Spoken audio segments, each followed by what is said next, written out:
அந்த சத்தம் அவ்வளோ டேஞ்சரஸாக இருந்தது. பிகாஸ் அப்சைட் டவுன் ஒவ்வொரு ஆளுக்கும் எடுத்து தூக்கி கீழே அடித்து அலறுறாங்க. அந்த சத்தத்தை கேட்ட ப்ராஃபெட் லூத் அலைஹிஸ்ஸலாமுடைய வைஃப் அந்த சமயத்தில் தான் ஹஸ்பண்டோட போகாமல் திரும்பி நின்று பார்த்தாங்க. சொல்ல பேச்சு கேட்காம டெஸ்ட்ராய் ஆகிற ஊருக்கு சப்போர்ட் பண்ண போனாங்க. மறுபடியும் தப்பு பண்ணாங்க. தப்பான மக்களுக்கு சப்போர்ட் பண்ண போய் அவங்களுக்கு இறைவன் அல்லாஹ் எந்த இடத்துல அவங்க நின்று திரும்பி பார்த்து என்னுடைய மக்களுக்கு இவ்வளோ வேதனையாக சொல்லும்போது தான் அவங்களுக்கு ராக் சால்ட்டாக மாற்றிட்டாங்க.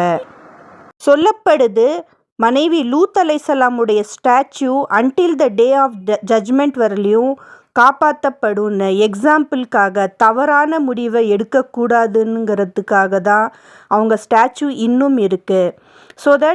ஸோ டோட்டல் 3 பனிஷ்மெண்ட் அவங்களுக்கு டிசைட் ஆகி இருந்தது. ஃபஸ்ட்டு 2 பனிஷ்மெண்ட் இப்போது அவங்க மேலே நடந்துகிட்ருக்கு. ஃபஸ்ட்டு ஆஃபுல் க்ரை, அதுக்கப்புறம் அவங்களுக்கு அப்சைட் டவுன் போட்டு பயங்கரமாக வாஷ் பண்ணுறாங்க ஏஞ்சல் ஜிப்ரீலும் அதர் 2 ஏஞ்சல்ஸும்.